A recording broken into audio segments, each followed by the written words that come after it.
ஜெய் சீதாராம். ராதே கிருஷ்ணா. அன்பு நண்பர்களே, உங்கள் அனைவரையும் எனது தெய்வீக பயணம் யூடியூப் சேனல் சார்பாக அன்புடன் அழைக்கின்றேன். நாம் தற்போது தரிசிக்க இருக்கக்கூடிய திருக்கோயிலானது மகாவிஷ்ணுவின் அம்சமான ஸ்ரீனிவாச பெருமாள் திருக்கோயிலாகும். காஞ்சிபுரத்திலிருந்து செங்கற்பட்டு செல்லும் சாலையில் சுமார் 20 கிலோமீட்டர் தொலைவில் திருமுக்கூடல் என்ற கிராமம் அமைந்திருக்கின்றது. செங்கல்பட்டிலிருந்து செல்லும்போது வாலாஜாபாத்திற்கு 5 கிலோமீட்டர் முன்னதாக பழைய சிவரத்தை அடையலாம். பழைய சிவரத்திலிருந்து இடதுபுறம் திரும்பி பாலாராட்டின் பாலத்தை கடந்து திருமுக்கூடலை அடைய வேண்டும். திருமுக்கூடலில் ஸ்ரீ அப்பன் பிரசன்ன வெங்கடேச பெருமாள் என்ற புராதன விஷ்ணு கோயில் உள்ளது. இந்த ஸ்தலத்தில் பாலாறு, க்ஷீரநதி, வேகவதி, சரஸ்வதி மற்றும் செய்யாறு, பகுநதி ஆகிய 3 நதிகள் சங்கமிப்பதால் திருமுக்கூடல் என்று பெயர் பெற்றது. திரிவேணி சங்கமம் என்று அழைக்கப்படும் இந்த இடம் கங்கைக்கு சமமாக கருதப்படுகின்றது. இங்கு நீராடுவது பிரயாகையில் நீராடுவதை போன்ற புனிதமாக கருதப்படுகின்றது. இந்த கோயில் ஆற்றின் கரையில் அழகாக இது அமைந்திருக்கின்றது. இது ஒரு அழகிய காட்சியை வழங்குகின்றது. கோயிலின் வளாகம் ஆற்றின் கரையில் அமைந்திருக்கின்றது. பார்க்க ஒரு அற்புதமான இடம்.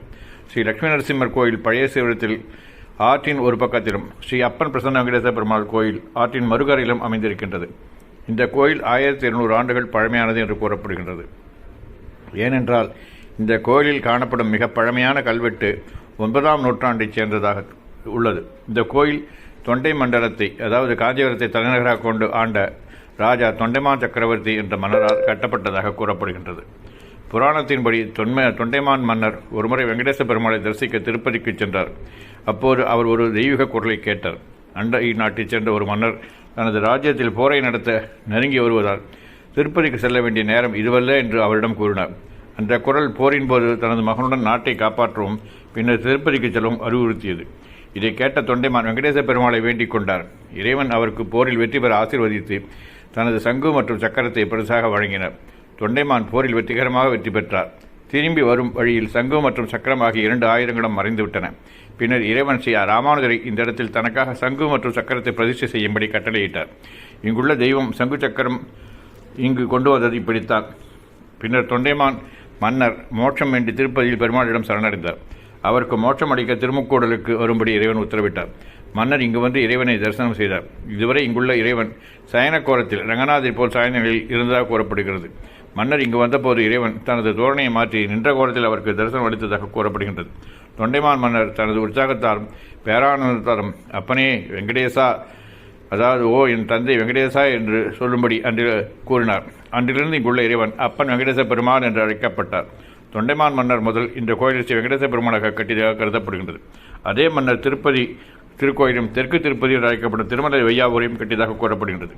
சர்வருஷமான ஸ்ரீ அப்பன் வெங்கடேச பெருமாள் நின்ற கோலத்தில் கம்பீரமாக காட்சியளிக்கின்றார்.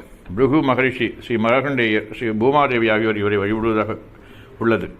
இங்குள்ள இறைவன் பிருகு மகரிஷி, மார்கண்டேயர் மற்றும் பூமாதேவி ஆகியோருக்கு தரிசனம் அளித்ததாக கூறப்படுகிறது. இந்த கோயிலுக்கு தேவதாரி, வன்னி, சந்தனம் ஆகிய 3 ஸ்தலவிருஷங்கள் உள்ளன. காஞ்சிபுரம் ஸ்ரீ வரதராஜ பெருமாளின் பார்வேட்டை இங்கு மிகவும் பிரசித்தி பெற்றது.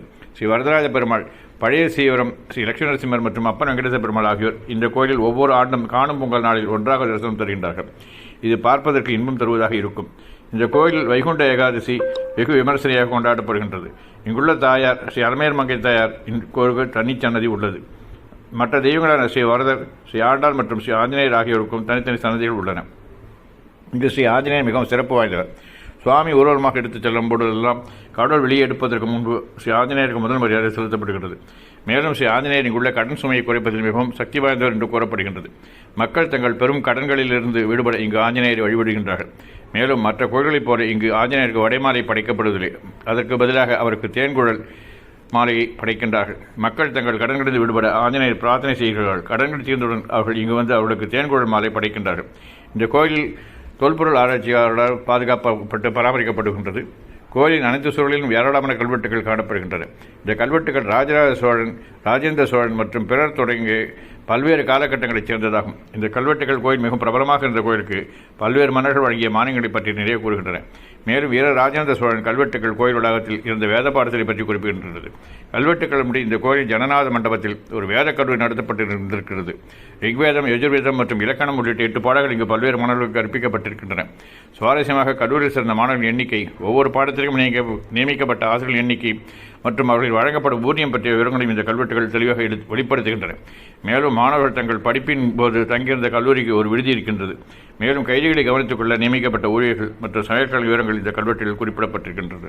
பாருங்கள் என்பதை இந்த திருக்கோயிலை தாங்களும் தரிசனம் செய்து மிகவும் நன்மை பெறுவீர்கள் என்று நம்புகின்றேன். நன்றி, வணக்கம்.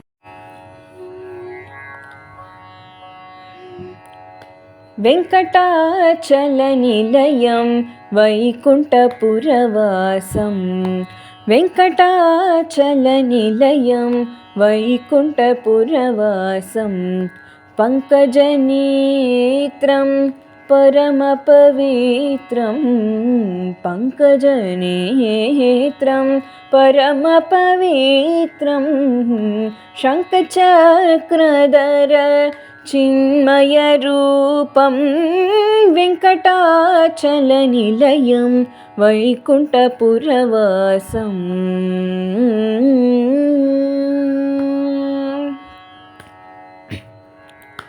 अम्बुजोद्भवविनुतम् अगणितगुणनामम् अम्बुजोद्भवविनुतम् अगणितगुणनामम्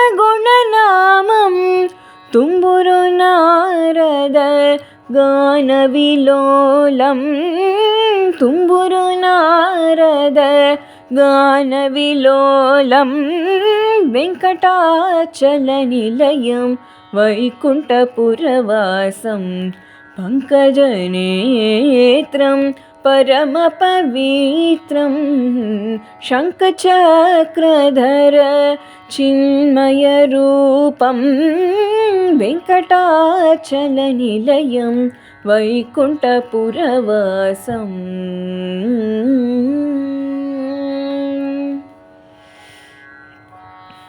मकरकुण्डलधार मदनगोपालं मकरकुण्डलधार मदनगोपालं भक्तपोषक श्री पुरन्दर विठ्ठलं भक्तपोषक श्री पुरन्दर विठ्ठलं वेङ्कटाचलनिलयं வைகுண்டபுரவாசம் பங்கஜ. இத்திருக்கோயில் தரிசனம் செய்த உங்கள் ஆன்மீக நண்பர்கள் அனைவருக்கும் எனது நன்றி. மீண்டும் ஒரு புதிய தரிசனத்தில் தங்களை காண விழைகின்றேன்.